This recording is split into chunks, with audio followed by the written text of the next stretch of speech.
వల్లనే సాధ్యమైంది. Spiritual need కూడా తక్కువది కాదు, సామాన్యమైనది కాదు. ఆ స్పిరిచువల్ నీడ్స్ అంబేద్కర్ ఇచ్చిన బౌద్ధం వల్ల సాధ్యమైంది. కాబట్టి అందుకోసం అంబేద్కర్ని తలుచుకోవాలి. అంబేద్కర్ లేకపోతే ఏమయ్యే వాళ్ళం, బౌద్ధం లేకపోతే ఏమయ్యే వాళ్ళం, మన కల్చరల్ నీడ్స్ లేకపోతే, రిలీజియస్ నీడ్స్ లేకపోతే ఏమయ్యే వాళ్ళం. ఇవన్నీ అందుకని చాలా పాటలు వచ్చినాయి. ఈరోజు పబ్బతి కృష్ణ నిజంగా పబ్బతి పడుతున్నాడు. ఆయన అంబేద్కర్కు చక్కటి పాటలు రాసినాడు. జయరాజ్ అన్న వచ్చి ఇది ఆవిష్కరించడం చాలా సంతోషమైన విషయం. ఎందుకంటే ఆయన కూడా అట్లాంటి కవి, ప్రకృతిని ఆరాధించే కవి. అందుకని ప్రకృతిని కూడా వచ్చే ఇప్పుడు ప్రకృతి, ఎందుకంటే అంబేద్కర్ ఎప్పుడో చెప్పినాడు మనం ప్రకృతిని కాపాడుకోవాలని. ఇంకా 2 ఏళ్ళు అయితే ప్రపంచం మునిగిపోతుంది అంటున్నారు. 2 ఏళ్ళు కాకపోవచ్చు, 2050 నాటికైతే ప్రపంచమంతా చెప్తుంది 2050 నాటికి మొత్తం మునిగిపోద్ది, క్లైమేట్ చేంజ్, సముద్రాలని మునిగిపోద్ది, జలప్రళయం వస్తుంది. ఖురాన్లో ఖయామత్ అని చెప్పినారు, అంటే ప్రళయమే వచ్చేస్తుందని చెప్తున్నారు. 2050 కాదు 2040 అన్నారు. మొన్ననేమో 2 ఏళ్ళు 3 ఏళ్ళలోనే అని చెప్తున్నారు. నిజమే, అట్లనే ఆర్కిటిక్ ఎందుకంటే కరిగిపోయింది, 20% మిగిలిపోయింది ఆ ఖండం.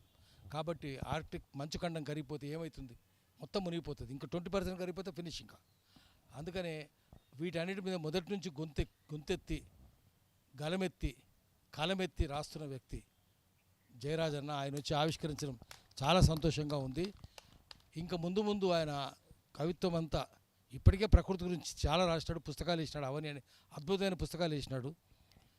రేపు ఇంకా అంబేద్కర్ దారిలో ప్రకృతిని కాపాడుకునే కృషి జయరాజన్న గారు చేస్తే ఆయనకు అండగా మేము ఉంటామని చెప్పి మాటిస్తున్నాను.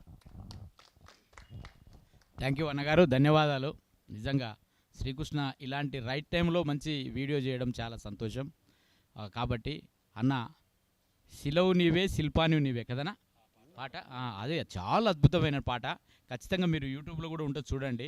చాలా అద్భుతం. ప్రపంచ తత్వం, మనిషి యొక్క తత్వాన్ని, ఆ నేపథ్యాన్ని అద్భుతంగా ఆవిష్కరించిన ఆ పాట చాలా ఇష్టం నాకు కూడా. ఆ రిలీజ్ ఫంక్షన్ కూడా వెళ్ళాను నేను, అన్నగారు పిలిస్తే వెళ్ళిన. కానీ చాలా సంతోషం. ఇప్పుడు ఈ కార్యక్రమం, ఈ పాట ఖచ్చితంగా అంబేద్కర్ జయంతి సందర్భంగా రావాలి, రిలీజ్ చేయాలని పబ్బతి బట్టి మరి ఆ పాట నాతో పాటుగా అన్న నీ సహకారం ఉండాలంటే నా వంతుగా ఖచ్చితంగా చేద్దాం కృష్ణ అని ప్రయత్నం చేసినాం. కాబట్టి పబ్బతి పట్టినటువంటి పబ్బతి శ్రీకృష్ణ మంచి గాయకుడు, మంచి రచయిత, అద్భుతంగా ట్యూన్ చేస్తాడు తానే. కొంచెం టెక్నికల్ వాల్యూస్ కొంచెం సౌండ్ తగ్గిన అద్భుతమైన పాట ఇది. కాకపోతే మీరు అందరూ ఆదరించాలి. పాపం చాలా కష్టపడతాడు. కాబట్టి డాక్టరేట్ కూడా సబ్మిషన్ ఈరోజు 2-3 రోజుల్లో డాక్టర్ కూడా కాపోతున్నాడు. కాకపోతే ఏంటంటే ప్రపంచ మేధావితనం అనేది ఉంది కాబట్టి మన విజ్ఞానం ఒక్కడే దగ్గర ఉండదు, ప్రపంచ వైపులా రకరకాలుగా వెళ్ళాలి, మనం ఇక్కడనే ఉండకూడదు. కాబట్టి అవకాశం వస్తే మిత్రుడు ఇథోపియా కానీ మంచి అవకాశాలు ఉంటాయి బయోటెక్నాలజీలో.